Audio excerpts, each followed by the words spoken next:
Բարև ձեզ, հարցազրույցի տաղավարում այսօր զրուցելու եմ Ազգային ժողովի Հայաստան խմբակցության պատգամավոր Արթուր Խաչատրյանի հետ։ Շնորհակալ եմ հրավերս ընդունելու համար, պարոն Խաչատրյան, դուք խորհրդարանից եք գալիս, որտեղ նախորդին ուղղակի Աստված գիտի ինչ էր կատարվում, Նիկոլ Փաշինյանի կատարմամբ գլխավոր դերում նա էր իր ջղաձգումներով։ Ինչից սկսվեց ամեն ինչ, ինչու նա այդպես փրփրեց, երբ ձեր գործընկեր Աննա Գրիգորյանը հարց էր ուղղում այս իշխանության կոռուպցիոն պատմությունների վերաբերյալ անիվից մինչև քաղաքապետարանի այլ կոռուպցիոն սխեմաներ։ Թույլ տվեք մինչև տհաճ թեմաներին անցնելը մեր բոլոր հեռուստադիտողներին ամբողջ հայ ազգին շնորհավորեմ Շուշիի ազատագրման կապակցությամբ մայիսի 8-ին Շուշին ազատագրվեց հայոց պատմական քաղաքում հայ ձայների սկսեց լսվել երեխաների ճիչ, ուրախություն եւ խազանչեցոց եւ կանաչ վանքի պատերնուց հայկական աղոթք եւ խունկ էր ծխում։ Հուսանք այդ ամենը նորից լինելու է, ես ուղղակի հիշեցնեմ մեր հեռուստադիտողին, որ Նիկոլ Փաշինյանը Շուշին հռչակել էր դժբախտ եւ դժգույն քաղաք եւ հարցնում էր մեզ պետք է Շուշին։ Գիտեք, ժողովրդական խոսք կա հոպոպի եւ իր բնի մասին։ Դժբախտ եւ դժգույնը ինքն է իր ողջ անցած կյանքը եւ այն իրավիճակը, որում այսօր հայտնվել է Հայաստանի Հանրապետությունը։ Իդեպ եթե իր անունը տվեցիք Շուշի ազատագրման օրվա նախօրյակին իր եւ իր արտգործնախարարի ստերը պատմական իրադարձությունների աղճատումը ել ավելի նողկալի էին։ Ինքնորոշման իրավունքի, տարածքային ամբողջականության, սահմանների ճանաչման մասին այդ ստերը ել ավելի նողկալի էին եւ մեկին մեկ կրկնում էին ադրբեջանական եւ թուրքական այն բոլոր թեզերը, որ իրենք հնչեցնում էին դեռևս 1988 թվականից։ Հիմա երեկվա հետ կապված ինչից ծագեց, կարծում եմ բոլորը տեսան։ Մեր գործընկերը հարց տվեց Հայաստանում տիրող կոռուպցիայի վերաբերյալ եւ ընդհանրապես մեր մի քանի գործընկերներ այդ հարցը տվեցին, որովհետեւ կոռուպցիան այո ազգային անվտանգությանը սպառնացող էական վտանգ է, եւ որին չանդրադառնալ չի կարելի, եւ տեսակ, որ արձագանքը խիստ ջղաձիգ էր, անհավասարակշիռ, մեղմ ասած, եւ եթե քո երկրի ղեկավարը նման անհավասարակշիռ անձնավորությունը չի կարողանում զսպել իր կրքերը, անկախ նրանից հարց իրեն դուր է գալիս, դուր չի գալիս,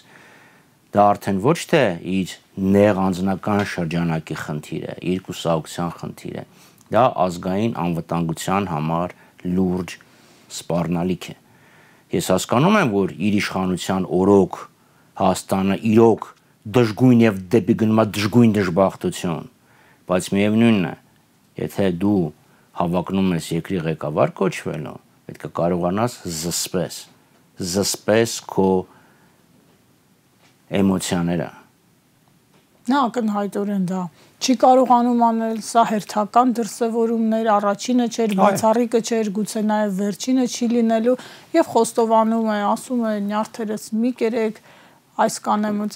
այն կանեմ, սպառնում է ուղիղ ազգային ժողովի ամբիոնից խորհրդանական երկրում վարչապետը ուղիղ սպառնալիքներ հնչեցրեց 3 ընդդիմադիր պատգամավորների։ Այո, եւ այսօր դատախազը ազգային ժողովում է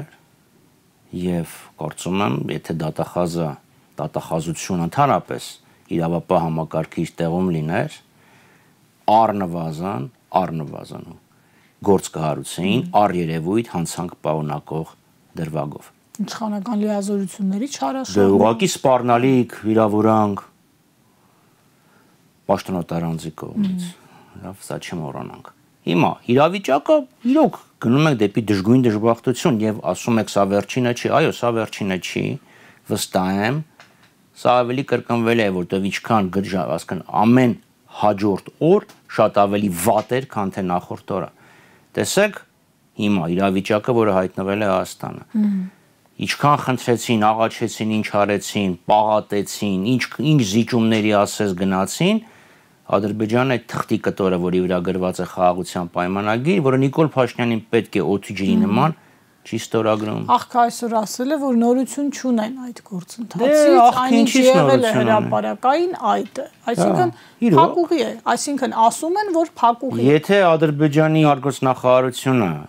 հաղորդագրություն չտարածեր, որ տեքստը համաձայնեցվել է, ես բացարձակապես որևէ վստահություն չունեմ, որ հայ հասարակությունը դրա մասին տեղեկացված կլիներ։ Ադրբեջանը, կրկնեմ, չի ստորագրում այդ թղթի կտորը, հավելյալ պահանջներ է ներկայացնում, շարունակում է գնդակոծել Խնածախը եւ Խոզնավարը, թեև դրոշ 3 չեն կայրել, բայց 3 գիշեր էլի գնդակոծել են։ Արտաքին քաղաքականությունում 2 քարի արանքում է հայտնվել։ Մի կողմից ստիպված պետք է գնա Մոսկվա, այն մյուս կողմից եվրոպացիներն են ասում հոերթաս, բա մեզ խոստումներ էից տվել։ Իր գործընկեր Արամ Սարգսյանը բացայտ շանտաժի է դիմում եւ ի դեպ այդ օրենքը Եվրամիության գործընթացին գործընթացը սկսելու մասին վստահ եմ դա էլի այդ կուսակցության շանտաժի արդյունքն է եղել, այլապես ինչի պետք է մի քանի օր առաջ հարցորակարգից 2 ամսով հանեին, հետո մի անգամից ափալ-թափալ վազելով հետ բերեին։ Տնտեսության վիճակը ողբալի է առաջի երամսյակի արդյունքներով, նախորդ տարվա առաջի երամսյակի նկատմամբ արդյունաբերությունը նվազել է 20%-ով, սենց որ մեծ խոսում են, ներդրումներ են անում եւ այլն, ներդրումները գնում են, հարկային թերակատարումներ կան։ Իհարկե, այս ամեն ինչը բերում է նրան, որ նյարդերը չեն դիմանա, բայց եթե նյարդերը չեն դիմանա, ուրեմն դա քո գործը չի։ Պարոն Խաչատրյան, ուզում եմ վերադառնալ կոռուպցիայի խնդրին, ինչու է այդ կոռուպցիոն բացահայտումները մեկը մեկին հետևող Դե դա անում են այսպես միջին, մանր ու միջին օղակներում ցույց տալու համար իրենք նախարարներ իրենց մասին է պարոն Խաչատրյան, թաղապետարաններում նախարար ունեն ում դեմ քրեական գործ կա կոռուպցիայի մեջ։ Բայց նախարարին օղակը չի, չէ՞, պարոն Խաչատրյան, ես խոսում եմ ավելի բարձր մակարդակի ենթադրյալ կոռուպցիոն սխեմաների եւ քաղաքական նաեւ կոռուպցիայի մասին, ու սա մի իշխանություն փաստորեն խրվեց, թաթախվեց այդ կոռուպցիոն արատավոր երևույթի մեջ, որը եկել էր թալանածը հետ բերելու խոստումով, այսինքն դա գլխավոր դրոշակն էր, որը Նիկոլ Փաշինյանը 18 թվականին թափահարում էր, ու հիմա իրեն ընտրողները տեսնում են, որ ոչ միայն թալանածը հետ չի բերվում, այլև թալանը նոր դրսևորումներ ու տեմպեր է ստացել։ Եվ դա էլ իրան այստեն զայրացրեց, հունից հանեց։ Այո, որովհետև ինքը եկավ խոստումով, եւ այդ խոստումներից որևէ մեկը չի իրականացրել։ Կոռուպցիա կա, ասում են կոռուպցիա, ասում են բան ժամանակ։ Եթե այն ժամանակ եւ հիմա նույնն է, դուք ոչ մի բան չփոխեիք, բա ինչու եկաք, որ Արցախ հանձնեիք Թուրքին, թուրքերն գային վերն գնեին ջերմուկում։ Դա էր ձեր հեղափոխության առաքելությունը։ Եթե ասում ենք սա խնդիր է, ասում եք դա այն ժամանակ էլ էր խնդիր։ Հարցը չի առաջանում, բա ինչու եկաք։ Եվ արդեն 7 տարի է իշխանություն է։ 7 տարի է իշխանություն անելու ենք։ 7 տարի ինչ է արել։ Միացյալ Նահանգների նախագահի մի ժամկետը 4 տարի է։ Ասում եք, երկու նախագահի, Ամերիկայի նախագահի 2 ժամկետ համարյա վառել են արդեն։ Դե ունենք արձանագրելու կորուստների չդադարող շղթա հիմա արդեն խոստումներին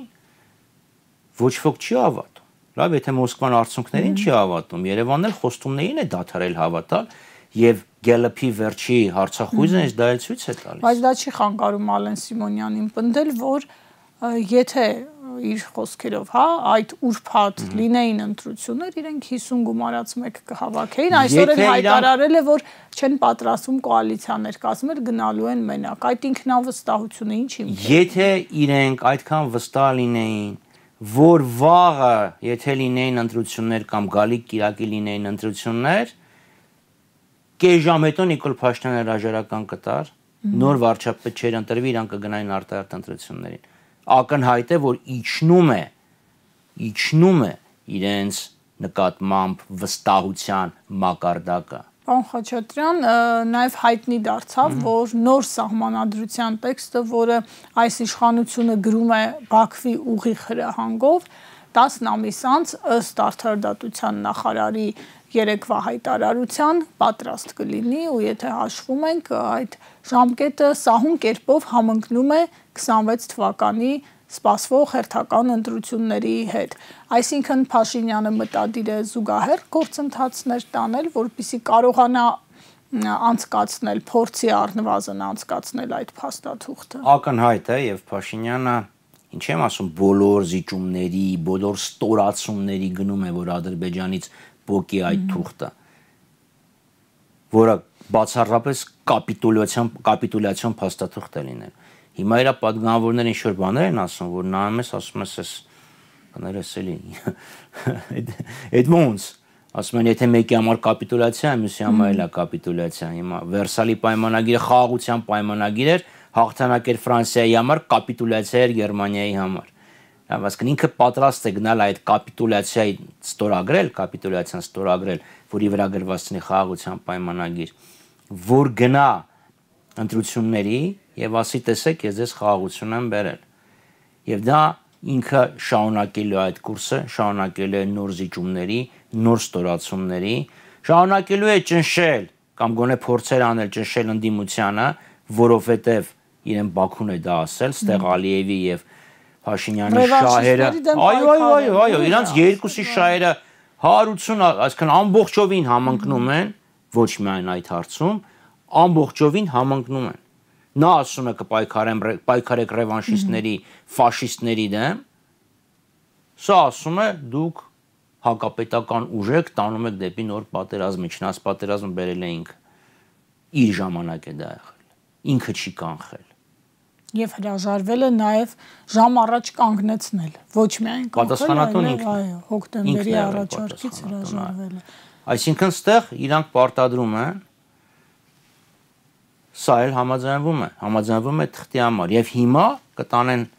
ընտրություններ եւ հանրաքվե զուգահեռ process-ներ եւ ինքը կասի քվեարկեք սահմանադրության օգտին, այլապես կլինի պատերազմ։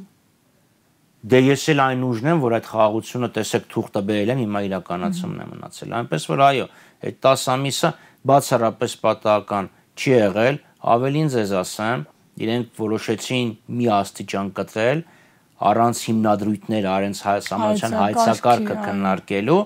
որոշեցին միանգամից տեքստը գրել կամ էլ ադրբեջանից թարգմանել։ Եվ դա այսպես ասած պատվիրակեցին նախարարությանը, չնայած որ իրենց ձևավորած խորհուրդն էլ կար, այստեղ այլ հարց է թե ովքեր են այդ խորհրդի անդամները, բայց նույնիսկ նրանց միջոցով չի փորձում անել։ Անկասկած։ Պարոն Խաչատրյան, եթե էլի վերադառնանք պատճառահետևանքային կապերին, հա, երեկվա ցնցումների եւ այն բոլոր խնդիրների, որոնք կան դուք թվարկեցիք արտաքինից մինչև ներքին, սոցիալական, տնտեսության վիճակ, այսինքն այս ամենը ինչ է հուշում այս իշխանությանը։ Սա այսպես իրենց համար ազդակ է, չէ, ներսում էլ են հասկանում, Փաշինյանն էլ է հասկանում, երեք տեսնում էինք կադրերը, տեսնում էինք օրինակ Մհեր Գրիգորյանի դեմքի արտահայտությունը, առողջապահության նախարարի Սրբուհի Գալյանի, թե ինչպես էին այլայլված հետևում այդ ամենին, հասկանում են ինչ է կատարվում, ինչի մեջ են իրենք։ Այո, իհարկե հասկանում են, ձեր կարծիքով ինքը ինչ կառավարության այն հերոստացույցի նիստերի մասին չի խոսք, էլի իրական կառավարության իրական նիստերի մասին, քննարկումների մասին, ինչ սմոկինգով է գալիս եւ սև բաբուչկայով եւ խոսում է բացառապես ձեր այդ գերազանցություն տիկին նախարարով, բարձա չէ, որ այս բռնկումները պատահական չեն, այդ շենքից չի։ Հիմա իրանք են դա ընտրել եւ եթե իրանք պատասխանատվություն են զգում երկրի նկատմամբ, կարող են ներսում էլ ինչ-որ փոփոխություններ անել։ Եվ իր քաղաքական թիմն է դա տեսնում։ Ակնհայտ է, չէ, տեսնում են այդ մարդիկ այս ամենը։ Եվ տեսեք, այն մարդիկ, ովքեր ազգային ժողովում որևէ խելամիտ բան չեն ասել, պարտադիր ես դա այդ համաձայն լինեմ, լավ, բայց գոնե ներքին կուր տրամաբանություն ունենա։ Այդ մարդիկ են ամենաբարձրը ճղճղում։ Բայց իրանց մեջ էլ չէ կան մարդիկ, ովքեր հասկանում են, թե ինչ իրավիճակ։ Բայց հարցը նա անում է, որ այդ մարդկանց մոտ էլ գիտակցությունը եւ պատասխանատվությունը խեղդվել են, լրացվել են այն բոլոր բարիքներով եւ միգուցե սպառնալիքներով հնչող կառավարությունից եւ այդ մարդիկ sense հլու հնազանդ գլուխը կախ ենթարկվում են եւ կիսում են պատասխանատվությունը Նիկոլ Փաշինյանի հետ։ Այս հատվածից անցում կատարենք ներքաղաքական խնդիրներին, մասնավորապես impeachment-ի նախաձեռնություն կա, որի մասով Հայաստան դաշինքը հստակ դիրքորոշում է հայտնել, դուք հիմա ժպտում եք, դա էլ պատահական չի, արձագանքեք ի վերջո մեղադրանքներին, որոնք այս օրերին կան եւ նաեւ երեկվա այդ խայտառակ միջադեպից հետո իդեպ էլի սոցցանցերում այդ շրջանակները ակտիվացան, բա սա էիք ուզում, հիմնական ասելիքը սա էր, հա, ուրեմն եթե չեք գնում impeachment-ի, ուրեմն այսպես պիտի շարունակվի։ Գիտեք, նենց հակվածություն ունեմ մի անեկդոտ պատմելու։ Ընկերներով հավաքվում են, ասում են, եկեք գնանք քաղաքից դուրս քեֆ անելու։ Մեկն ասում է, ես միսը կբերեմ, մյուսն ասում է, ես,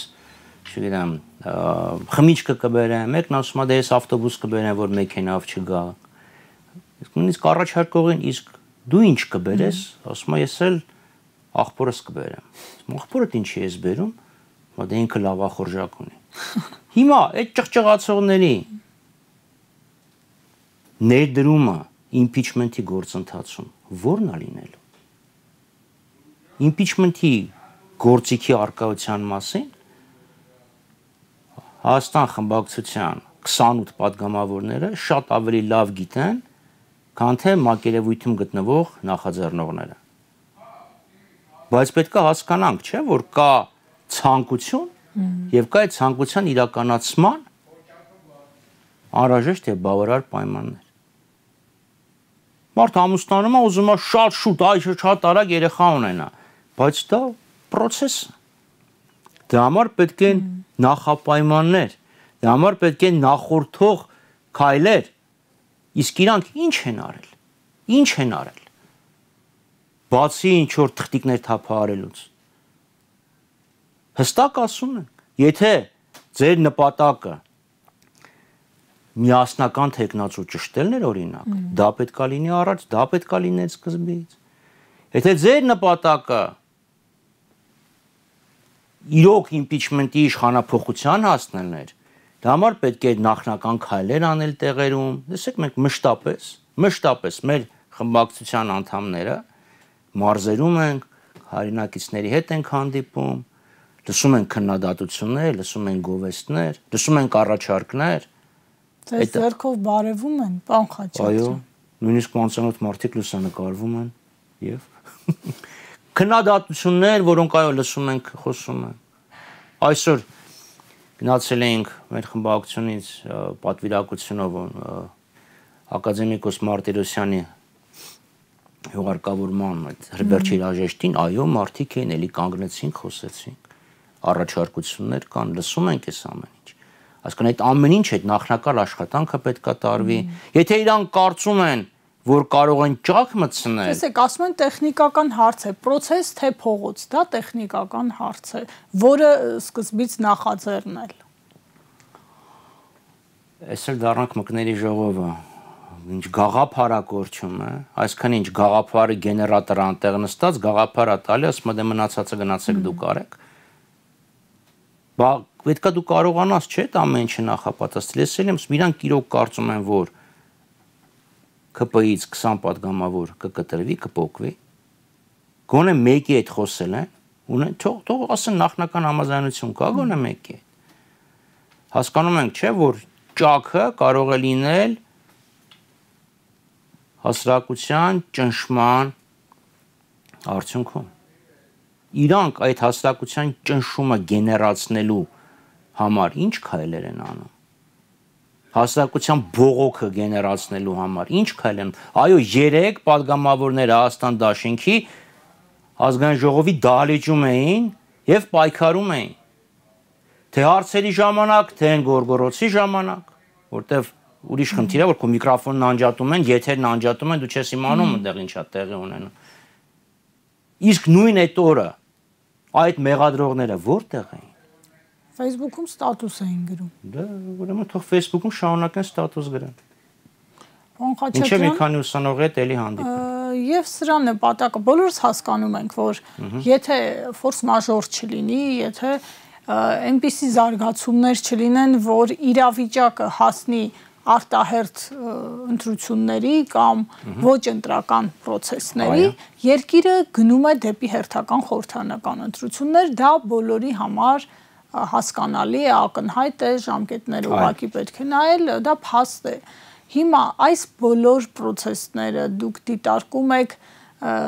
նախընտրական, այսպես ասած, թողուբոհի մեջ տեղավորվելու, դիրքավորվելու, քաղաքական մրցակիցների հետ փորձելու ինչ որ հարցեր լուծել այս համատեքստում։ Այո։ Ավելացնելու բան չունեմ, այո։ Մենք միշտ ասել ենք եւ հիմա ասում ենք իշխանափոխությունը, որը երկիրը ճգնաժամից հանելու անհրաժեշտ պայմանը եւ գործիքն է, կարելի է իրականացնել բացառապես խորհրդարանական եւ արտախորհրդարանական պայքարի միջոցով։ Մենք երբեք չենք ասել, որ ոչի բան չի լինելու, գնալու ենք ընտրությունների եւ սկսենք այդ էսե գնացել, էսե կարե օրենք է քննարկել, էս ինչ մեկի հետ, էս ինչ երկիր է գնացել։ Մեր գառնիկը գնացել է Շվեդիա, լավ արել թե վատ արել։ Գնացել է եւ ներկայացրել է երկրում իրավիճակ։ Այդ քննադատողները ինչ են արել այդ նույն օրը։ Բայց հարցակապես ոչինչ։ Եվ հիմա այդ մարդիկ փորձում են էլի եմ ասում, ճիշտ բառ օգտագործեցիք, ժողովրդական տեղավորվել։ Բայց ես կարծում եմ շատ մի քիչ իմաստ չունի այդքան ժամանակ, ռեսուրս, էներգիա վատնել էլի այդ հարցի վրա։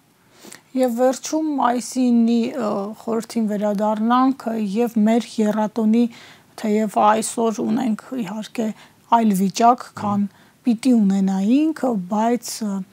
այդ խորհուրդը ուզում եմ եւս մեկ անգամ շեշտադրենք, նաեւ նկատի ունենալով, որ մեր հայրենակիցները Բաքվի բանտերում են եւ այդ գործընթացը այսպես համակարգային ուղղված է ոչ թե անձերի դեմ, այլ առհասարակ Արցախի հանրապետության, Հայաստանի պատմության այդ ամբողջ ժամանակահատվածի, խնդրեմ ձեր ասելիքը։ Արցախյան ազատամարտը, Արցախի հանրապետության կերտումը մեր պատմության ամենափառահեղ, ամենափառավոր, ամենալուսավոր էջերից մեկն է։ Համեմատելի 1918 թվականի պետականության վերակերտման հետ։ Եվ այն մարդիկ, ովքեր փորձում են Արցախի հանրապետության կերտումը, Արցախյան ազատամարտը նսեմացնել, հաղթանակները ուրանալ, իրականությունը աղճատել, անմիջականորեն Բաքվի եւ Անկարայի կամակատարներն են։ Նրանց խոսույթը մեկ առ մեկ բռնում է Էրդողանի եւ Ալիևի խոսույթի հետ։ Այդ մարդկանց նպատակը ժողովրդին իղձերից եւ ցանկություններից զրկելն է, արեստական կեղծ օրակարգեր բերելն է, առանց հիշողության եւ առանց երազանքի ապրող բիո զանգվածը մարդ չի, կենդանի է։ Շնորհակալ եմ, պարոն Խաչատրյան, զրույցի Ամեն դեպքում եւս մի անգամ թույլ տվեք շնորհավորել մեր հայրենակիցներին Շուշի ազատագրության կապված եւ հայրենական մեծ պատերազմում հաղթանակի կապակցությամբ։ Շնորհակալություն, հարցազրույցին սպասեք վաղը։